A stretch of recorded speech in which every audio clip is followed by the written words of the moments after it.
morning. Luke 1:8-10. And it came to pass that while he executed the priest's office before God in the order of his concourse, according to the custom of the priest's office, his lot was to burn incense when he went into the temple of the Lord. And the whole multitude of the people were praying without at the time of incense. Zechariah rolled out of bed with a groan and winced. Yesterday's journey to Jerusalem was tiring, and his muscles complained at every movement. His body screamed for more rest, but his spirit was eager. Despite his aching, the older he got, the more precious the privilege of serving God, whether at the temple or at home. He thought of Elizabeth at home alone and prayed the Romans would not cause stir while he was gone.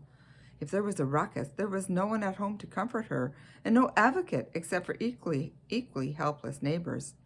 Every day, Zechariah and Elizabeth prayed for God to send his Messiah, the king he had promised, the king to deliver them from the ruling Romans.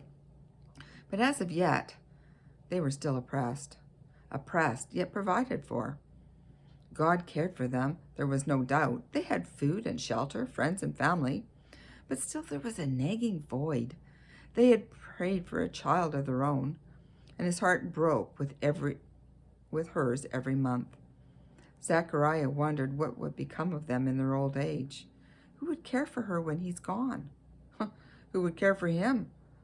And while he knew God would provide, he could not see how. At times, God seemed distant and silent. It had been more than 400 years since anyone had heard a word from him. But there was one thing that he had learned from his years of service in the temple. It was that God delights in doing the unpredictable. Just one reading through the sacred scrolls was proof. No one could accuse God of doing things the usual way. But, distant or not, he sensed God's presence there at the temple, like an enormous jewel in its setting. The gold-framed marble walls gleamed in Judea's horizon. The beauty of the temple and the meticulous rituals were a constant reminder of God's holiness. After bathing and following the prescribed rituals of ceremonial cleansing, Zechariah joined his division. They were divided into two groups, equipped with torches to light the lamps lining the inner temple. It was still early and the temple was dark. But after lighting the 7 lamps on each stand, the room brightened. The golden walls reflected the flickering flames, and Zechariah absorbed the beauty of it. The temple was ablaze with reverence.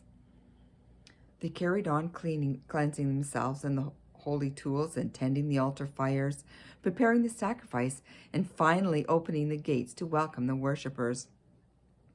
As the worshipers entered, the Levite choir sang on the steps of the outer court. Zechariah sang along quietly with the chorus, and worship flowed freely. Lift up your hands, you gates. Lift them up, you ancient doors, that the King of glory may come in. Who is he, this King of glory?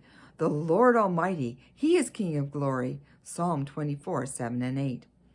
The background music made their duties seem all the more sacred.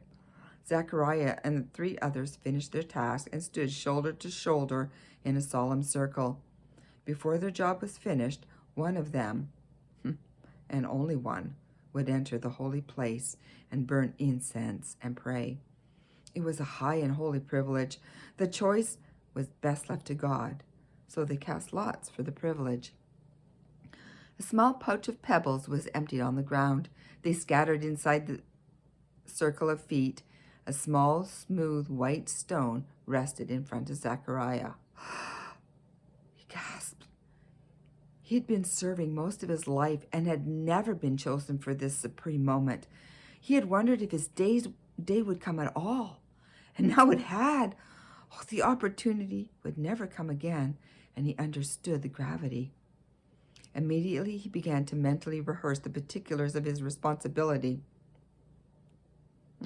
He would bring the special incense, a recipe prescribed by God himself, to burn on the golden altar. And while doing so, he would pray on behalf of Israel, and then, when he was done, bless the worshipers outside. The task itself was simple, but to perform it wrong was an offense.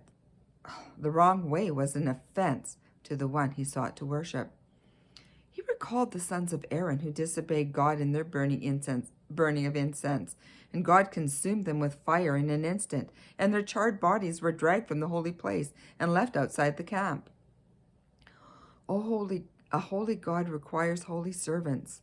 Zechariah prayed and trembled. Search me, God, and know my heart. Test me and know my anxious thoughts. See if there be any offensive way in me, and lead me in the way of everlasting. Psalm 139, 23 and 24.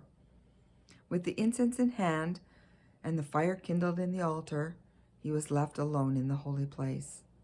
The curtain behind him muffled the courtyard music, and with the golden censer table to his right, the lamp standing illuminating the room on his left, he moved solemnly toward the altar. The fragrant incense filled the room, and Zechariah bowed his heart and asked God to prepare the way for the consolation of Israel. What reverence and fear the priests of Zechariah's division must have felt, and if not, they certainly should have. With such humility, Zechariah might have hoped to perform his duty and retreat from the frightening holiness of God, knowing that at any moment he was capable of messing things up. With a cautious eye toward his tendency for casual and routine worship, Zechariah likely saw his own unworthiness. In a once-in-a-lifetime way, reflected off the golden walls of the holy place, a place he would never see again, a place he would also never forget. While we might feel a little sorry for Zechariah, this is exactly where God meant for him to be.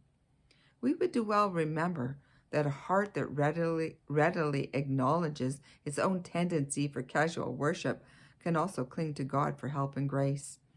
And the one who clings to God will find herself pulled close to the Father, and that's the very best place to be.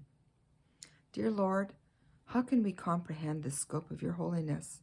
In long silences and oppressive circumstances, you remain holy. Give us hearts to serve you willingly, humbly, and with the reverence you are due. Amen. Thanks for listening. See you tomorrow.